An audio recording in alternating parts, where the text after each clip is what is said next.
Hi, I'm Josh Carving. Welcome to another Death Battle prediction video. But first, Stitch versus Rocket. The fight went pretty much exactly as I had thought. I did think that they were going to have him scale less to the Herald feats in terms of Rocket's weaponry, but for the most part, things went more or less how I thought. I knew they weren't going to give Rocket like full-on multiversal stats. And yeah, they acknowledged Stitch's like galaxy level feats and all the fun stuff. I'm surprised that they actually didn't utilize the galaxy busting black hole as a speed feat, and instead just focused on the cross distance ship piloting. Now, one of the things that I did notice on my initial viewings is that they didn't really make it clear as to why that scales to reactions, because largely when you get like massive distances, it doesn't always translate directly to reactions, because especially if you're in a ship, there's a lot of different things that you could be using to make it so that you don't actually have to react as fast. But in this case, it was actually a feat where he was dogfighting during that time that he was moving between the planet and the black hole. So the feat checks out. I'm surprised that I missed it, actually. A lot of the time it was more of that galaxy one, and that was only, I think, 500,000 times the speed of light. And I think this one was like 1,000,000. So hey, I'll take it. And yeah, then everything else just pretty much fell into place at that point.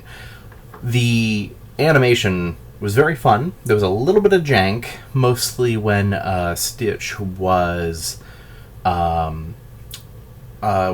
doing like in close combat. It kind of felt a little bit stiffer, but everything else was really fun. The music was great.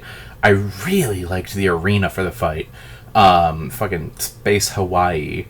It felt like a Super Mario Galaxy level mixed with a Super Mario Sunshine level, which that'd be pretty sick, actually. I want that now. Get on that, Nintendo. But yeah, the fight was very fun. The two characters felt very in character. And yeah, they basically hit all the notes that they needed to. So when this fight was announced, one of the first things that I said was, oh boy, they better have Ice Cream Guy. And thus the monkey paw did curl that finger, because we got Ice Cream Guy, and then we lost Ice Cream Guy.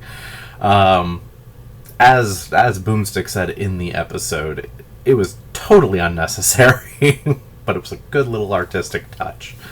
So yeah, that one's basically was a great episode. Probably one of the season's quality has just been on a very, very good level. Just we're riding high. The lowest episode has been like an 8, so very good start. And it looks like we're probably sticking around at that level here, because Darth Vader versus Obito Uchiha it's been one of those, one of the golden gooses of a lot of Death Battle communities, because it is really close. Like, the actual breakdown for who wins this fight is really tricky. And to the point where I ultimately still don't know exactly who's going to win. One of the biggest things is that Darth Vader does have a somewhat advantage in most of the physical stats. Speed, durability, attack potency, things like that. Not to the point where he cannot be hit or hurt. So we're still within projections for there, so we're still fighting. And then Obito has a significant advantage with a lot of his hacks. More of Vader's, basically the Force abilities, for the most part, aren't really going to be working on Obito, except for like your pretty generic like Force push and pull. a lot of that stuff is not going to be as effective on Obito. Like, mindfuckery, not going to work. Any of the illusions, which technically is mindfuckery, but most of it's just not going to be particularly effective, while Obito has a shitload more hacks and capabilities that make this a very different fight from Obi-Wan versus Kakashi. Kakashi didn't have much of what Obito has that makes him so dangerous. In particular, I believe it is called Izanagi, is his, 5 minutes of immortality. That's going to be a really fucking hard thing to bypass, because it basically means that he needs to go 5 minutes in this fight without getting killed for Vader. And that's among some of the other hacks that Obito has that Darth Vader can't as effectively counter. The human path lets him take out people's souls, and while it is possible that Darth Vader could continue fighting on as a ghost or a Force ghost, or they could even use the weird Force demon thing that Darth Vader has done. He did it in a specific place, but apparently it's unclear whether or not Darth Vader is able to do that in other places. So it's possible that we could get the Force demon, which was basically a bit of a peak power of Darth Vader. Like, if he didn't have all of the machinery hampering him, how strong he would be outside of that.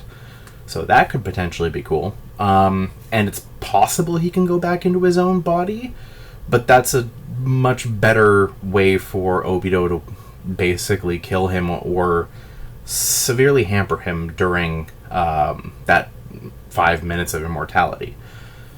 Another one is Kamui. If he Battlefield Removal is BFR. If he BFRs Vader, it's done. He doesn't have any way to get back, and the most that you could do is do a force projection.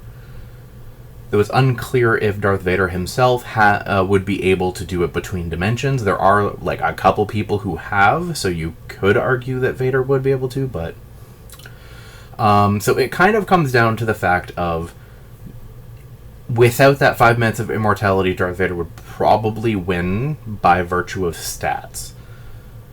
But he has to basically do 5 minutes of dancing around, and then he can kill him.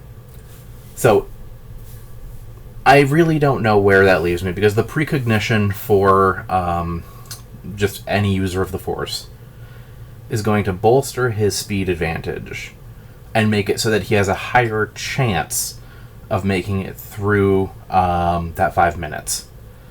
But I do think that Obito is probably going to win.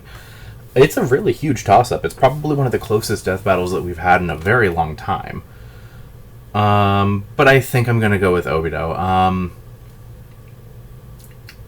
Yeah, I think it's the best arguments in general. Because with Darth Vader, it's basically the fight starts 5 minutes after it begins, at which point he's already gone through resources, he's shown his hand. In that time, it's pretty likely that he would have shown most of his capabilities. So Obito wouldn't really have too much that would be able to surprise him at that point. And then other than that, Darth Vader has always been pretty straightforward, where most of his rising in combat is basically just bigger destruction. So yeah, I feel pretty comfortable going with Obito for this one. From what we've seen of the preview, it already looks really fucking cool. So yeah, I'm very much looking forward to this one, and I will see you guys for the next one.